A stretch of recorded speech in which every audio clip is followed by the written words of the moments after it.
بسم اللہ الرحمن الرحیم۔ معزز خواتین حضرات، السلام علیکم ورحمۃ اللہ وبرکاتہ۔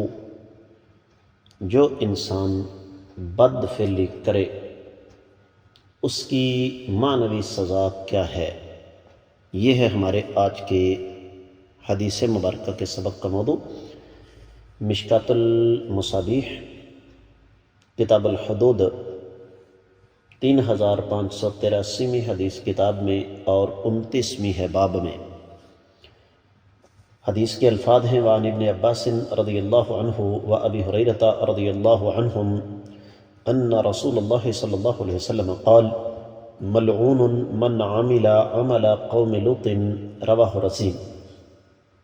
معزز خواتین و حضرات، اس حدیث کو شیخ زبیر علی زئی رحمہ اللہ حسن قرار دیتے ہیں اور فرماتے ہیں کہ مجھے رزین کی کتاب میں یہ نہیں ملی، البتہ یہ روایت ہمیں مسند احمد بن حنبل میں مسند عبداللہ بن عباس رضی اللہ تعالیٰ عنہ سے مل جاتی ہے 1875 میں، اور اس کے الفاظ یہ ہیں: نبی علیہ السلام نے فرمایا کہ ملعون من سب اباہ، لعنتی ہے وہ شخص جس نے اپنے والدین کو گالی دی۔ ملعون من سب امہ، لعنتی ہے وہ شخص جس نے اپنی ماں کو گالی دی۔ ملعون من ذبح لغیر اللہ، لعنتی ہے وہ شخص جس نے اللہ کے علاوہ کسی اور کے نام کا جانور ذبح کیا۔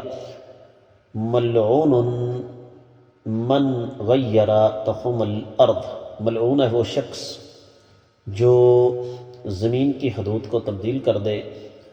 اور پھر آقا علیہ السلام نے آخر میں ارشاد فرمایا ملعون ہے وہ شخص جس نے قوم لوط کا عمل کیا، یعنی مرد نے مرد کے ساتھ بد فعلی کی۔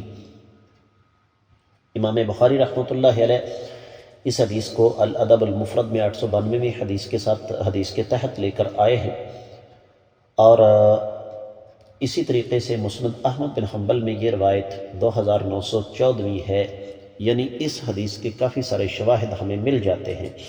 تو اس حدیث مبارکہ سے یہ پتہ چلا کہ اگر کوئی شخص دنیاوی سزا سے بچ بھی جاتا ہے، دنیاوی حد سے بچ بھی جاتا ہے، اس کے باوجود اس کی معنوی سزا یہ ہے کہ اس پر لعنت ہے، وہ ملعون ہے، اللہ کی رحمت سے دور ہے، اور دنیاوی طور پر بھی یہ اس کی سزا ہے اور اخروی طور پر بھی اس کی سزا ہے۔